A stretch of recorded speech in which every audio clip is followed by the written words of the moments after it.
Innal hamdalillah nahmaduhu wa nasta'inuhu wa nastaghfiruh wa na'udzu billahi min syururi anfusina wa min sayyiati a'malina. May yahdihillahu fahuwal muhtadi wa may yudlil falan tajida lahu waliyyan mursyida. Asyhadu an la ilaha illallah wahdahu la syarikalah wa asyhadu anna Muhammadan abduhu wa rasuluhul ladzi la nabiyya ba'dah. Puji dan syukur kita panjatkan kehadirat Allah Subhanahu wa taala. Alhamdulillah, dengan kasih sayangnya pada hari ini saya dapat bermuajahah kembali dengan kalian melalui media YouTube. Apa kabarnya? Mudah-mudahan semuanya ada dalam keadaan sehat. Kemudian karena kita sedang mengalami pas ganjil, maka penilaian akhir semester ganjil, maka mudah-mudahan kalian selamanya diberi kesehatan, kemudian diberi kelancaran, dan mudah-mudahan diberkahi rizkinya untuk membeli kuota. Anak-anak sekalian, satu yang membedakan kalian dengan yang lain bukan cuma karena berbeda seragamnya, tetapi yang saya maksud adalah kenapa saya mencintai kalian. Apapun yang kalian lakukan itu selalu bernilai. Kenapa? Karena kalian setiap hari diberi pelajaran agama, pelajaran umum, dan tentu saja dalam kapasitas pelajaran pesantren lebih banyak daripada di sekolah-sekolah yang lain. Anak-anakku sekalian yang ibu cintai, anak sanawiyah sampai mualimin, ada seorang sahabat yang bernama Sa'ad bin Abi Waqqas.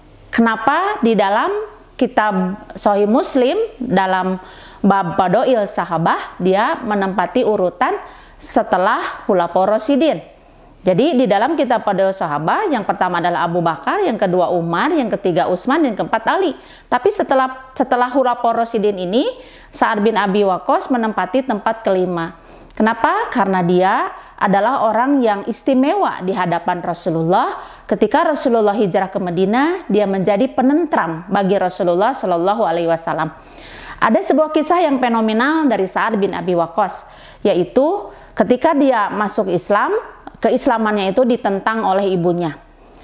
Keadaan Sa'ad bin Abi Waqqas terlahir dari keluarga yang berada, terpandang gantengnya maksimal kalau kata anak sekarang. Kemudian dia tidak pernah kekurangan makan, dia sangat berkecukupan, tampan, tidak ada yang kurang dari Sa'ad bin Abi Waqqas. Tapi kemudian ketika keislamannya diketahui oleh ibunya, maka ibunya kemudian mogok makan 3 hari 3 malam.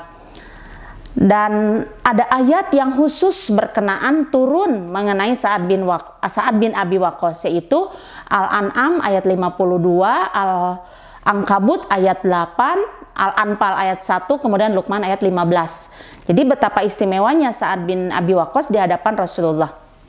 Ada sebuah hadis, bismillahirrahmanirrahim, An Sa'ad bin Abi Waqqasin radhiyallahu anhu qalat ummi la'at amuto aman wala asrobu syaroban hatta takpuro bi Muhammadin pamtanaat minat to'ami wasyarobi hatta ja'alu yusajjiruna faha al-aso.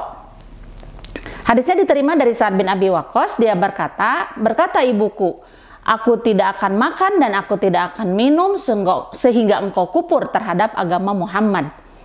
Pamtana'at minat to'ami, maka dia menahan diri, tidak makan dan tidak minum, hatta ja'alu yusajjiruna, sehingga mulutnya itu dingangakkan oleh orang lain dengan al-aso, dengan tongkat untuk diberi makan dan diberi minum. Kalau sekarang barangkali diberi infus, kemudian dimakan dengan cara disonde dari hidung, seperti itu kalau sekarang. Jadi yang ingin saya sampaikan anak-anakku, bahwa betapa hebatnya Sa'ad bin Abi Waqqas dengan keislamannya. Meskipun dia masuk Islam dan orang tuanya masih kafir, tapi dia memperlakukan orang tuanya dengan sangat hebat. Ada 2 kewajiban bagi seorang anak terhadap orang tuanya. Satu, kewajiban bagi orang tua yang masih hidup. Yang kedua, kewajiban bagi orang yang sudah meninggal. Maka Allah Subhanahu wa taala menggariskan dalam Al-Qur'an, ketika kita birrul walidain terhadap orang tua menggunakan kalimat husnan, menggunakan kalimat ihsanan menggunakan kalimat ma'rufan. Dalam surat Al-Ankabut ayat ke-8, a'udzubillahi minasyaitonirrajim, wa wassaynal insana biwalidayhi husnan. Fa in jahadaka litusyrika bi walaisa laka bihi ilmun fala tuti'huma ilayya marji'ukum fa unabbi'ukum bima kuntum ta'malun. Dan kami telah perintahkan kepada manusia untuk husnan, berbuat baik kepada ibu bapaknya.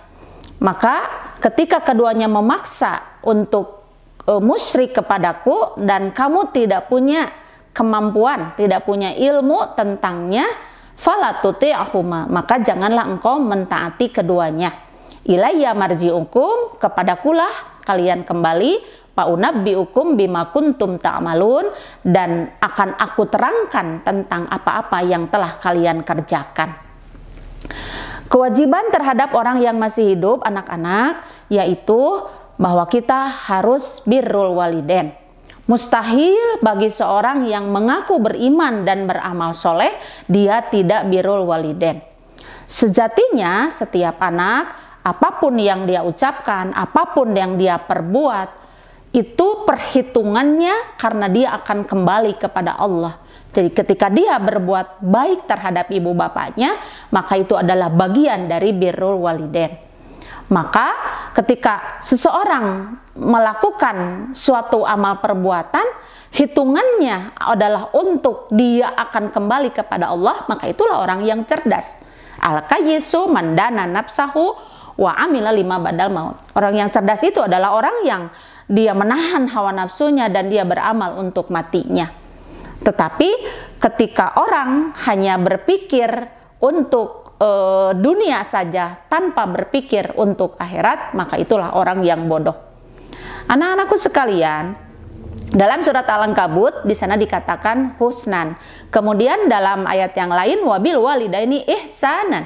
Kemudian dalam surat Luqman ayat ke-15 dikatakan auzubillahi minasyaitonirrajim wa shahibuma fid dunya ma'rufan. Bagaimana kita menggauli ibu bapak itu dengan cara yang baik. Anak-anakku yang ibu cintai, banyak dalam periode Juli sampai November ini, meskipun sedang melakukan ulangan, tidak sedikit saya melihat bagaimana saya memeriksa kalian, ada yang main TikTokan, ada yang selalu memperhatikan TikTokan, ada yang selalu mager, malas gerak di tempat tidur, menonton drakor, nonton K-pop dan sebagainya, atau ada yang mager di depan televisi. Maka silahkan untuk anda sekalian yang hari ini masih punya ibu, masih punya bapak, silahkan untuk husnan, untuk birrul walidain melalui apa yang kalian mampu untuk melakukannya. Jadi pada ayat tersebut, kalau kita merasa beriman dan beramal soleh, maka kita harus birrul walidain. Jadi mustahil orang yang beriman dan beramal soleh tidak birrul walidain. Anak-anakku sekalian, pernahkah kalian menatap ibumu yang sedang tertidur?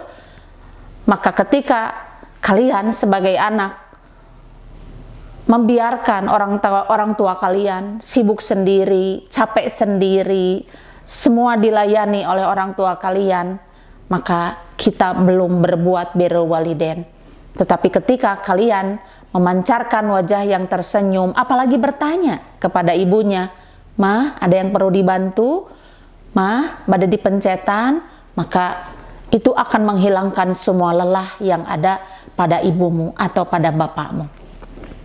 Anak-anakku sekalian, Rasulullah Shallallahu Alaihi Wasallam dalam sebuah hadis mengatakan, Bismillahirrahmanirrahim, hadisnya diterima dari Tamimah Al-Hajimi.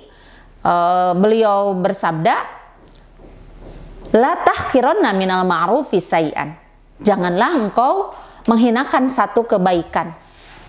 Di sana dikatakan ada 7 kebaikan yang kadang-kadang oleh orang disepelekan, kadang-kadang oleh kalian tidak dilakukan sebagai anak pesantren, sebagai santri dan santriwan. Dalam hadis itu dikatakan, jangan meremehkan satu kebaikan, walau antuati silatal habli, meskipun engkau hanya menyambungkan tali yang putus. Ibumu itu mau menjemur pakaian, kemudian tali jemurannya putus, Kenapa kita tidak bergerak? Bangun, kemudian coba untuk menyambungkan tali yang terputus. Walau antuati syash'il habli, meskipun engkau menyambungkan tali sendal yang putus. Ketika kita mendapati ada orang lain pakai sendal, sendalnya kemudian putus, bisa kita sambungkan, atau kita ambil peniti yang besar, bawahnya kita dipakaikan peniti, maka itu pun adalah sebuah kebaikan. Walau antanzi'a min dulukin pi ina'il mustashki, meskipun engkau mengucurkan air dari satu timba, dari satu bejana untuk orang yang kehausan untuk minum. Misalnya orang tua kalian mau makan, orang tua kalian membutuhkan minum, kemudian kalian berinisiatiflah untuk mengucurkan airnya, memberikan minumnya. Bahkan lebih baik ketika kalian mengatakan, ibu, bapak, peryogi China, maka itu lebih baik untuk kalian. Kemudian walau antan hiya syai'a min tariqin nasi ya'dihim, meskipun hanya membuang sesuatu yang akan mencelakakan orang dari jalan, misalnya ada duri, ada pecahan kaca, atau ada bekas pisang gitu kan yang dibuang gitu, maka itu adalah sebuah kebaikan. Walau antalqo ahoka wa wajhuka ilaihi mutlaqun, meskipun engkau tersenyum kepada saudaramu, maka itu adalah sebuah kebaikan. Walau antalqo ahoka patusallim alaihi, dan ketika engkau bertemu dengan sesama muslim, maka ucapkanlah salam. Walau yang terakhir, walau antuk nisal wisana pil ardi, meskipun engkau memberikan satu penghiburan kepada orang yang sedang kena musibah, teman kita dirundung musibah, teman kita ada satu masalah, maka kita memberikan support, memberikan semangat hidup, maka itu adalah sebuah kebaikan. Maka untuk kalian, anak-anakku pesantren yang ibu cintai, jangan mager, jangan malas gerak, lakukan. Jaga ucapan kalian, jaga sikap kalian, karena ketika kalian memalingkan muka terhadap ibumu, kalian tidak membantu pekerjaan ibumu, maka itu adalah satu kedurhakaan. Maka tidak ada sesuatu pun yang tidak bisa dikomunikasikan. Saya sangat menyayangkan kalau ada anak yang masih berseteru dengan ibunya, berseteru dengan bapaknya.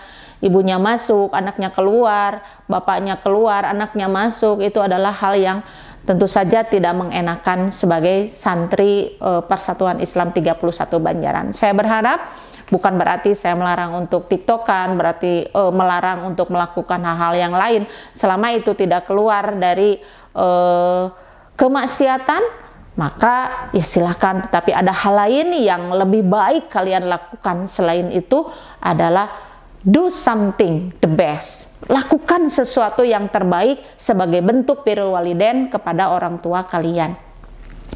Anak-anakku sekalian yang ibu cintai, maka di dalam sebuah hadis dikatakan, dan ini saya sangat merinding, yaitu kata Rasulullah, barang siapa yang ibu bapaknya masih ada tapi dia tidak masuk surga, artinya barang siapa yang ibu bapaknya masih hadir atau salah satunya tapi kemudian dia masuk neraka, maka Allah akan menjauhkan dirinya. Anak-anakku sekalian yang ibu cintai, baik anak sanawiyah atau mualimin, mari kita merenungkan, mari kita menghisab diri, sudah seperti apa kita terhadap orang tua kita.